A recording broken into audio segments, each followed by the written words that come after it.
No ano que marca o início das grandes adaptações de clássicos da Disney, o primeiro deles foi Dumbo, filme que a gente viu e a gente vai comentar nesse vídeo aqui hoje, né, Ju? Nessa onda, né, de transformar grandes clássicos em filmes live action, esse ano promete. A gente tem Dumbo, Aladdin, Rei Leão, e Dumbo abriu essa frente com muito louvor. Um acerto muito grande, porque eu fui pra sessão, não sei se você também teve essa sensação de tá indo assim meio desconfiado, né? Os trailers tinham dado uma ideia legal, o Dumbo parece realmente um elefante de verdade, né?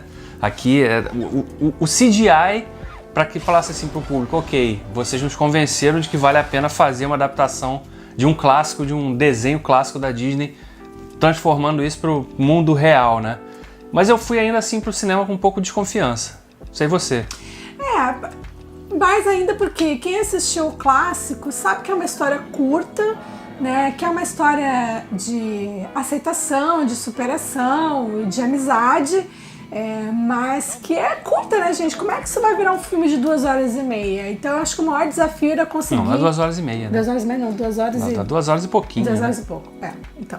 Vamos exagerar também. Gente, aqui também tudo tem 2h30 hoje em dia, já fico isso na cabeça. Mas tem mais de 2 horas o filme. Então acho que o maior desafio era isso. Como é que eu faço para contar essa história? Então meu medo era que ficassem muitas barrigas, sabe? Que tentassem esticar. E não foi isso que aconteceu. Tudo que tem do clássico ali, eles respeitaram, né? Eles contemplaram, eles ressignificaram ou somente homenagearam, né? Ou fizeram referência. Que é uma grande sacada desse filme, né? Porque a gente vai pra esse filme achando que, será que vai ter lá o ratinho, né? Será que os elefantes falam? Será que eles cantam, como no original de 1941? Que inclusive é homenagem já uma referência, né? O filme abre com o trem lá levando o circo, né? Da onde o Dumbo acaba aparecendo depois. O trem tem uma referência a 41, que justamente é o ano que o filme original foi lançado, 1941. Então tem isso, né? Porque o filme faz essa homenagem, essa brincadeira com elementos do original. A gente vê o ratinho ali vestido com seu chapéuzinho vermelho e tal, mas ele não é um personagem que fala.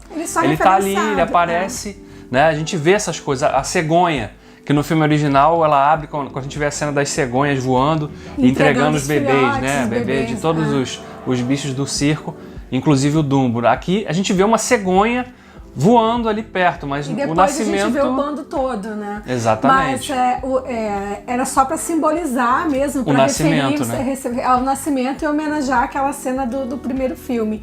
E tudo aquilo que já não era mais, digamos assim, que precisava ser adaptado aos novos tempos, tanto de texto como de contexto, o contexto foi readaptado, como essa história da cegonha, como a questão da participação, né, dos próprios trabalhadores no circo na manutenção e na construção. Então, assim, coisas que precisavam ter um contexto novo, foram recontextualizados. Então, assim, e procurando atender um pouco mais a nossa realidade de hoje, numa linguagem que pra gente é muito mais aceitável. Né? Isso que você está falando, né? Ele é representado inclusive na figura de um personagem que ele é o homem mais forte do mundo, né? Uma das atrações do circo ali, que ele surge, ele é um negro, e a ressignificação que é dada a esse personagem, por exemplo, que é um personagem pequeno no filme, mas que é muito importante ao mesmo tempo, né? Porque ele era o multifunções do circo ali, né? O personagem do Danny DeVito, que está muito bem nesse filme também. Ele é um parceiro muito antigo já do Tim Burton também, né? Ele é o dono do circo e ele faz esse comentário, né, pra esse personagem, né? Dizendo que você é o homem forte aqui, mas você também é o cara que faz a contabilidade, é você que faz o financeiro. Você que é o assessor de imprensa, você que cuida para que esse acampamento exista, né? Então, assim, em contraponto aquela parte musical de que nós somos os trabalhadores, em troca de um prato de comida nós somos explorados, né?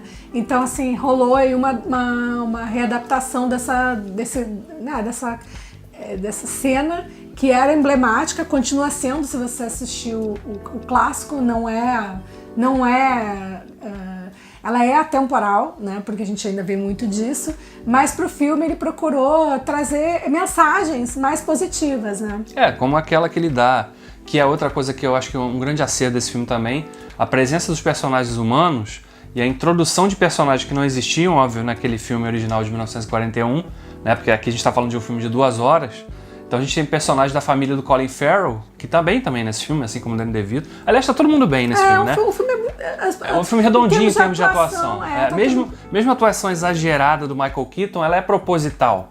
Porque ele faz aquele vilão maquiavélico, né? Mas ao mesmo tempo, aquele vilão maquiavélico que você sabe que vai se dar mal, que é a característica. Que, aliás, é o que acontece com todos os vilões dessa história, né? Exatamente. É todo vilão nesse filme, todo mundo que faz alguma coisa ruim ou mal pra alguém ou algum animal se dá mal no final da história, né? Isso é bom. É uma mensagem importante, porque é um filme pra criança? É um filme pra criança. Mas também é um filme que traz mensagens pros adultos.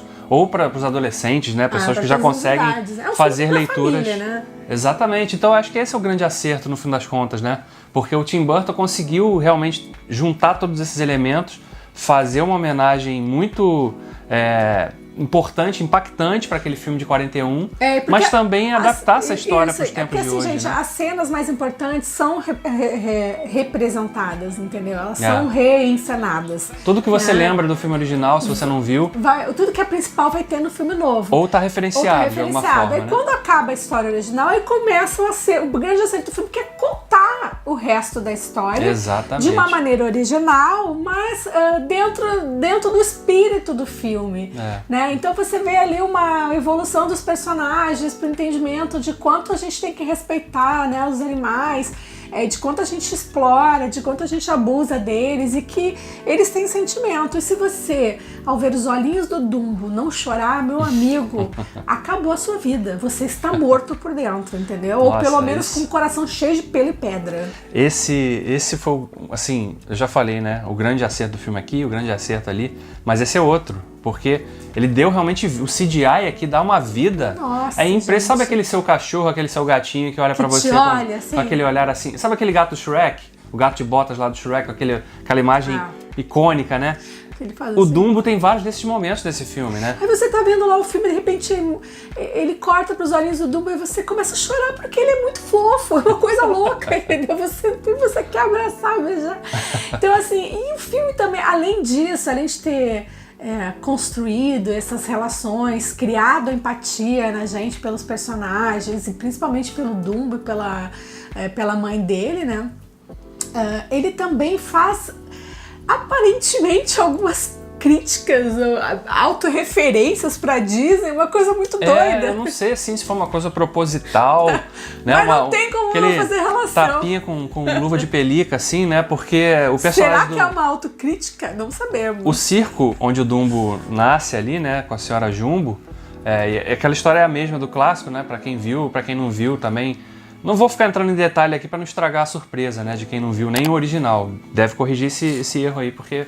é um clássico, gente. Então, mas falando do personagem do Danny DeVito, que é o dono desse circo, em determinado momento o circo acaba sendo incorporado à mega corporação do personagem do Michael Keaton, que seria um empreendedor, assim, um showman, né, daquela época, assim, o filme, a história se passa em 1930 e pouco. Porque o circo onde o Dumbo nasce é aquele circo clássico itinerante que toda cidade pequena tem até hoje, né? Exatamente. Então, eles são incorporados justamente por conta da presença do Dumbo, né?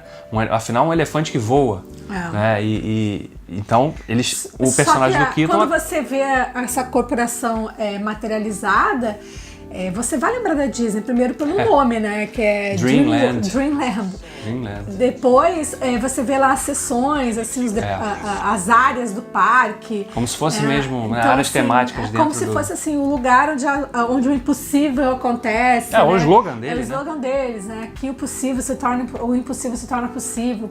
Então, assim, tipo, você vê ali alguma referência. E tem merchandising, né? Tipo, na entrada da tenda principal, onde o Dumbo vai... você tá vendo as pelúcias ali. Ou seja, tudo que você encontra dentro de um parque Disney, né? E se você for hoje lá, vai ter um monte de Dumbo à venda também, né? Nos parques.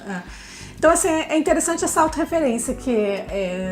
não sei qual foi ainda não consegui chegar numa conclusão sobre... Olha, se ele quis dar uma crítica à Disney, acho que nem os executivos entenderam, né? Porque acharam ali, porque deixaram passar de boa. Ou a gente tá vendo pelo em ovo, né? Então, assim... Não, a referência é muito explícita, né? Para ser gratuita, né? Ela tá ali.